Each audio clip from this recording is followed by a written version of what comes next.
গরুর বাচ্চা নষ্ট হয়ে গেলে এই অবস্থাতে বাচ্চাটা থাকবে না জন্যই ময়লা কাটিচ্ছে আপনি মনে করছেন মোটা মোটা ময়লা কাটিচ্ছে। ভিডিও করছে নাকি? মোটা মোটা ময়লা কাটিচ্ছে আর এই জন্যে হ্যাঁ হ্যাঁ বাচ্চা এইভাবে বাচ্চা পড়ার আগে এই সিমটম। প্রথমে লালচে কাটি বুঝছেন, লালচে কাটতে যখন লালচে কাটিছে আইডিয়া গন্ধ বসে আইডিয়া লাভ দিয়ে উঠেছে। হ্যাঁ হ্যাঁ বুঝছেন, আইডিয়া লাভ দিয়ে উঠেছে, তবে আইডিয়ার কারণেও না, কোনো কারণে না, এটা আপনার কপাল। লালচে এরম হই না ভাই, লালচে জীবন এরম হয় না না লাইট হয়ে গেল নি ওই যে লালচে ওটি পড়ি লাল ছবিতে ওটি আগে পড়ছে ধরলেন এই যে এত বড়।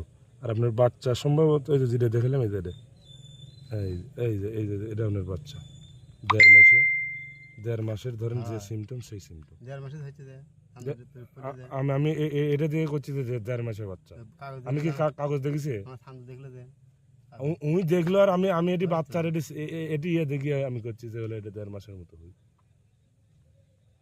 আর এটা হলো প্রথমে এটা আসার আগেও একটু রক্তের ভাব হচ্ছে। হ্যাঁ হচ্ছে পোশাক আবার ঘোলা ময়লা এটা হচ্ছে। পুরো পুরো রক্ত পড়ছে। এটা পড়ার পরে রক্ত হচ্ছে। হ্যাঁ এটা আপনার কপালে ভাই, এটা চলে গেছে। তবে এটা আপনার কপালে এটা চলে গেছে, আর কয় লাভ নেই। গা ভেবে আটকে ছিল ভাই। যদি ওয়াশ না করলে বাচ্চাটা ওই হল না। এটা তোমাকে দোষ দিতে লাভ নেই, এটা আমার দোষে। কেটে দাও। যে কোনটি টিপ দিলে